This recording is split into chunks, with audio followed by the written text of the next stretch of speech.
Peggy 7.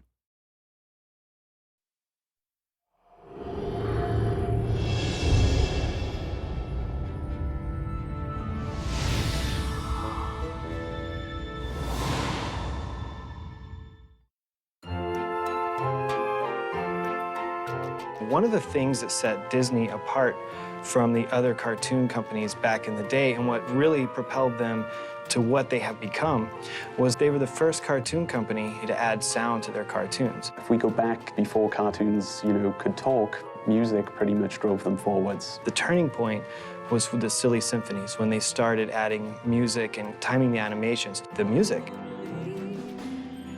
For us as sound designers and musicians, that's such a wealth of inspiration to draw from.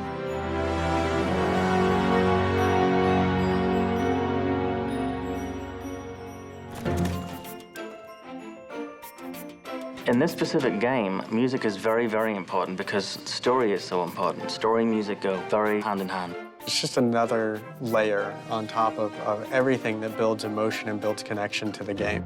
It is part of the atmosphere. It is part of the experience that we want you to have. I auditioned like dozens and dozens of composers and said, what is the Disney sound? What does it mean? Is it orchestration? Is it a musical style? I mean, what is it? Jim Dooley, he immediately got what I was trying to get at. I mean, that Disney style, he was able to describe it in ways that I almost understood, and he was able to capture it. Jim Dooley did an incredible job of bringing in the concepts of classic Disney, but, making the tone slightly off-center. This is by far the best music I've ever had in a game. There are moments where he raises you to heights of emotion that are just incredible. I mean, there's stuff in here that will bring you to tears, I promise.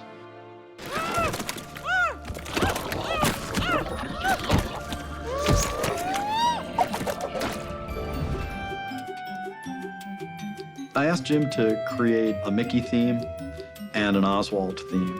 The thing is, it had to be flexible because in a game, you change the music based on what the player does. So he needed to create a theme that was incredibly flexible, frankly, more flexible than I thought was possible.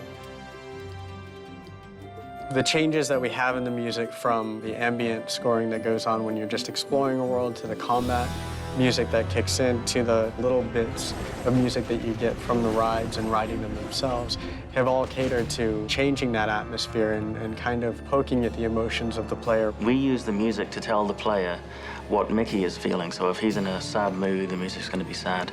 If he's happy or feeling triumphant about something, we don't say triumph on the screen like that. We play it with music. So we have our character themes. And then on top of that, we needed themes that would be applicable to each land. Each land you visit has its own unique sound. The music is awesome at capturing the environment and the feel of the space. So Lonesome Manor has kind of this eerie, dark, haunting tone that goes on. Again, it's a mashup. Everything in the game is about taking things that shouldn't belong together and putting them together.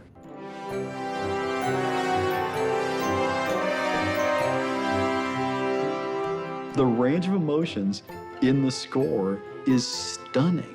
It's not about an adrenaline rush. It's not about frowning and, being really intense. It really has become a game about smiling as you play.